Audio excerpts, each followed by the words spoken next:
Hua!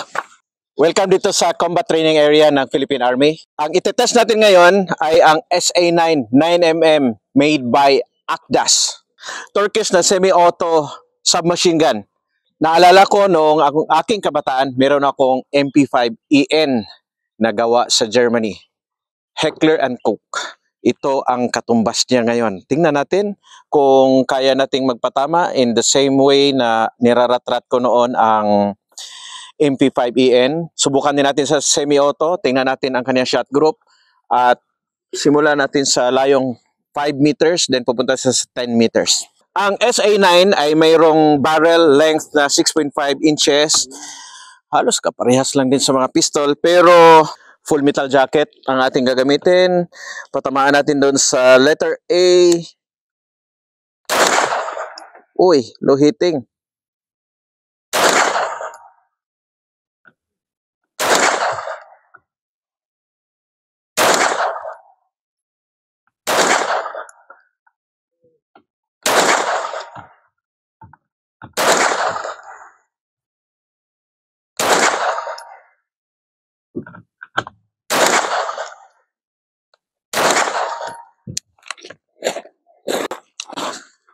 Initial grouping. Hindi nakasentro dito tayo naka-aim. Hitting low left. So yan ang initial. Sa 5 meters dapat point of aim pwede impact. So ngayon, subukan nating i-adjust ang ating sights. So i-adjust natin sa elevation. Ipataasan natin. So dito yun.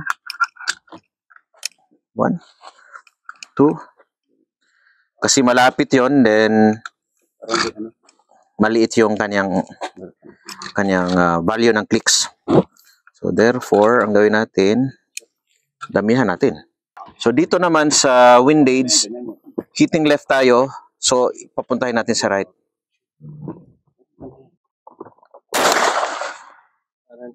Kanan. So ibig sabihin, i-left natin, balik natin.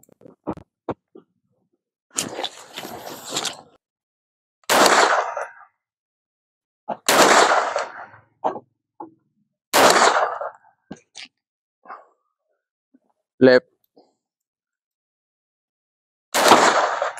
Kulang pa. Yan.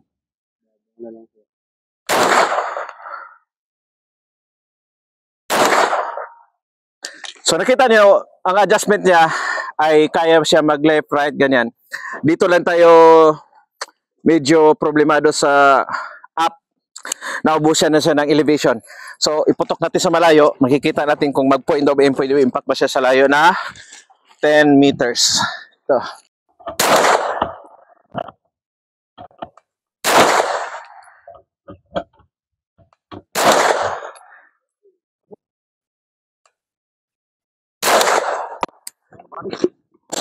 Oh!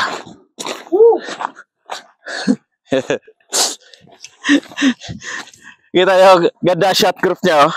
Medyo left lang. Nakita nyo naman, reload yan. 1 to 5 range. I-full auto natin kung magkakaroon ba na aberya. Hulaan nyo. May nagdadasal. Sana wag. Full auto natin, ha?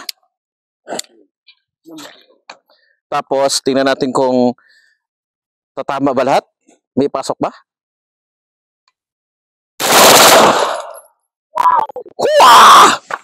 Grabe! Pasok lahat!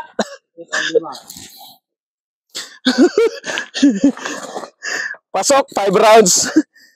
Oh. Okay. Ball. Bilangin natin kung 5 ba ang papasok. Ibig sabihin, kayang i-manage yung recoil. Yung accuracy na hindi masacrifice. Yun? Wah! Alpha lahat, ha? Alpha lahat, alpha. Believe na ba kayo?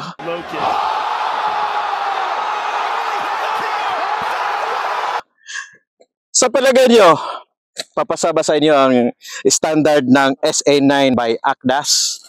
Subukan nyo.